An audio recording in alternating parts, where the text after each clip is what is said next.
समझ आते हैं, एक है जॉब, एक है बिजनेस। हम इसकी बात नहीं करेंगे।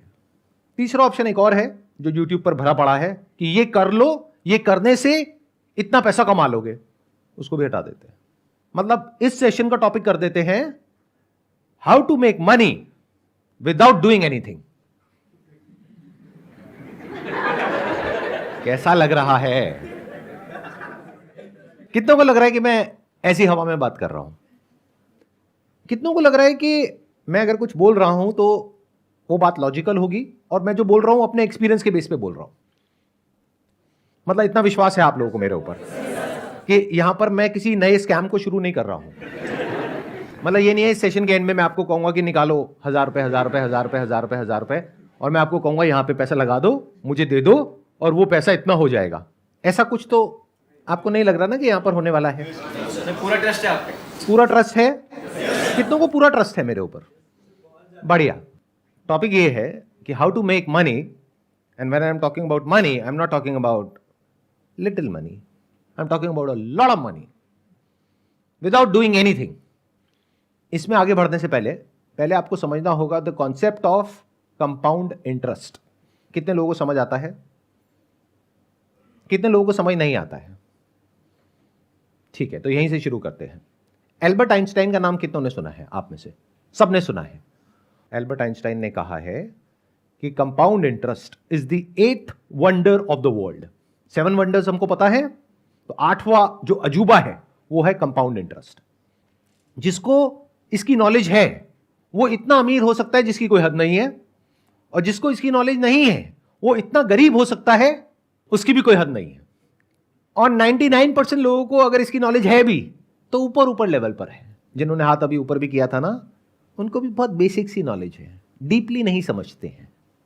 एक क्वेश्चन पूछता हूं आप लोगों से। चेस में 64 स्क्वायर्स होते हैं, तो मान लो अगर हम पहले स्क्वायर के ऊपर 1 चावल का दाना रखें, अगले स्क्वायर के ऊपर 2 चावल के दाने रखें, तीसरे पे 4 दाने रखें, चौथे पे 8 दाने रखें, अगर इस तरीके से हम करते जाएं तो एंड तक पहुंचते पहुंचते यानी जब हम लास्ट स्क्वायर पे पहुंचेंगे तो कितने चावल के दाने होंगे? Near about approx 1 lakh sir. 1 lakh के आसपास? Yes sir. Anybody else? Sir, I think more than 10 lakh. 10 lakh से ऊपर हो जाएंगे? Yes, sir. तो मतलब आपका जो दिमाग चल रहा है वो चल रहा है मैक्सिमम लाखों तक, और अगर किसी का दिमाग चलेगा तो वो चल जाएगा करोड़ों तक। क्या हो अगर मैं कहूं कि जब तक आप आखिरी उस पर पहुंचोगे, जो आखिरी बॉक्स है, तो वहां पर आपको चाहिएंगे 18 जीरो। कितने करोड़ होते हैं ये? बोल तक नहीं पा रहे हो, इतने चावल के दाने हो जाएंगे वहां पर।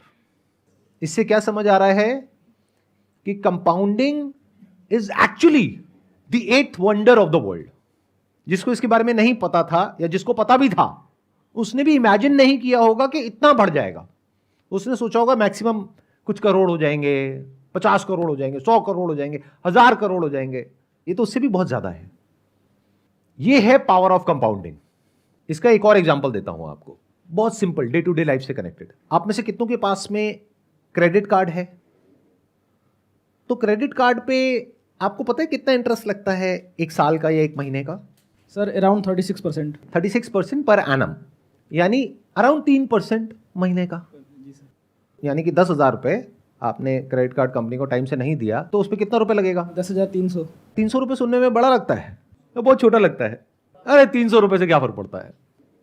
क्रेडिट कार्ड कंपनी बोलती नहीं है कि इसको ईएमआई में ब्रेक कर दो, बट उसमें कितना एक्स्ट्रा लगेगा? सिर्फ 300 रुपए। तो आप कहोगे अच्छा 300 रुपए तो है। इसका मतलब क्या है? आप कंपाउंडिंग को नहीं समझते हो, और नहीं समझते हो तो अभी मैंने क्या कहा था थोड़ी देर पहले कि जो कंपाउंडिंग को नहीं समझता है वो इतना गरीब हो सकता है जिसकी कोई हद नहीं है, और जो समझता है वो इतना अमीर हो सकता है जिसकी कोई हद नहीं है। तो आप अमीर होना तो चाहते हो, लेकिन क्योंकि आप इसको नहीं समझते हो तो आपके जो सारे एक्शंस हैं वो आपको गरीबी की तरफ ले जाएंगे। आप कहोगे 3% ही तो है, क्या फर्क पड़ता है? तो महीने का 3% मतलब साल का कितना हो गया? 36%। ऐसा आपको लग रहा है क्योंकि आप कंपाउंडिंग को नहीं समझते हो। क्योंकि जो 3% आप नहीं भरोगे इस महीने, उसके अगले महीने उस 3% पे भी 3% लगेगा। तो साल के एंड में अगर आप कैलकुलेट करोगे तो वो 36% नहीं है, वो 50% से भी ऊपर है। Do you know what that means? Bank में अगर आप अपना पैसा रखते हो तो कितना इंटरेस्ट मिलता है? 6-7%। यहां कितना दे रहे हो? 50%। तो अमीर कैसे हो गए अंकल आंटी?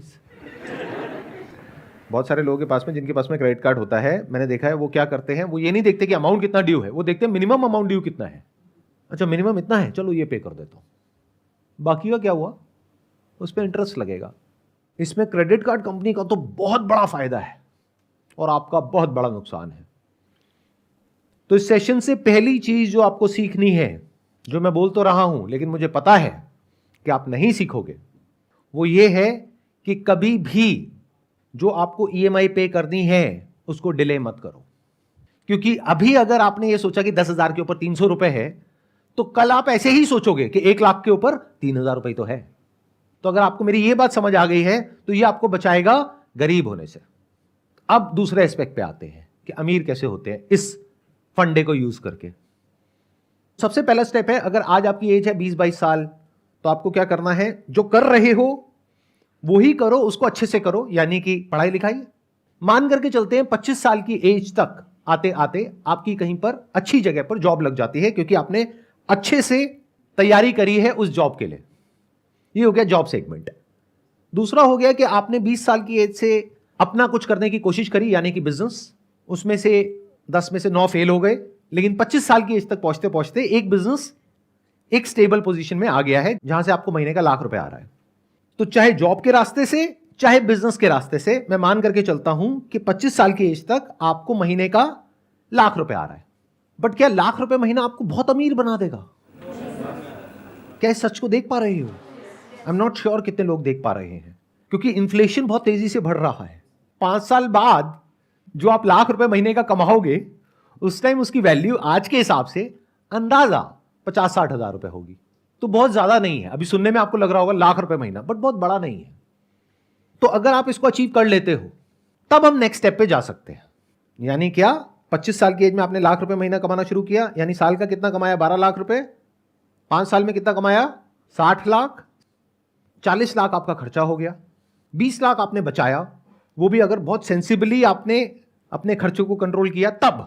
अगर बेवकूफों की तरह किया तो कुछ नहीं बचने वाला, उल्टा उस वक्त आप कर्जे में हो गए। लेकिन अगर तरीके से जिया, सेंसिबली जिया, बिना अपने आसपास में लोगों को देखे कि वो क्या कर रहे हैं, बल्कि इस गोल के साथ में कि मेरे पास में 30 साल की एज में 20 लाख की सेविंग होनी चाहिए, क्या ये रियलिस्टिक है या आप कहते हो नहीं इतना भी नहीं हो सकता है? अगर इतना भी नहीं हो सकता है तो पहले इसको पॉसिबल करो, फिर बारी आएगी कि how to make money without doing anything. अगर कोई आपको आकर के ये बोल रहा है कि आपके बैंक अकाउंट में कोई पैसा नहीं है, आपके बैंक अकाउंट में 10,000 रुपए है और हम आपको करोड़पति बना देंगे, तो वो 10,000 रुपए आपके अकाउंट से निकलेगा, उस आदमी के अकाउंट में जाएगा, और आपके जैसे और बहुत सारे बेवकूफ मिलेंगे जिनके सबके पैसे उसके पास में जाएंगे। तो आप बनो ना बनो, वो पक्का बनेगा करोड़पति। तो ये मैंने आपको इसकी एलिजिबिलिटी बता दी। 5 साल में कितना कमाया? 60 लाख। 20 लाख आपने बचाया, तो उस 20 लाख का आप क्या करने वाले हो 30 साल की एज में? बहुत सारे लोग तो बहुत ही बड़ी बेवकूफी करते हैं। यानी क्या, ये पैसा उनके बैंक अकाउंट में पड़ा होता है। इसका मतलब उनको कंपाउंड इंटरेस्ट के बारे में कुछ भी नहीं पता है। तो अगर आप ये बेवकूफी करने वाले हो या अभी कर रहे हो, तो सबसे पहले उस पैसे की एफडी करा लो, क्योंकि सेविंग में इंटरेस्ट है 3-4%, एफडी में है 7%।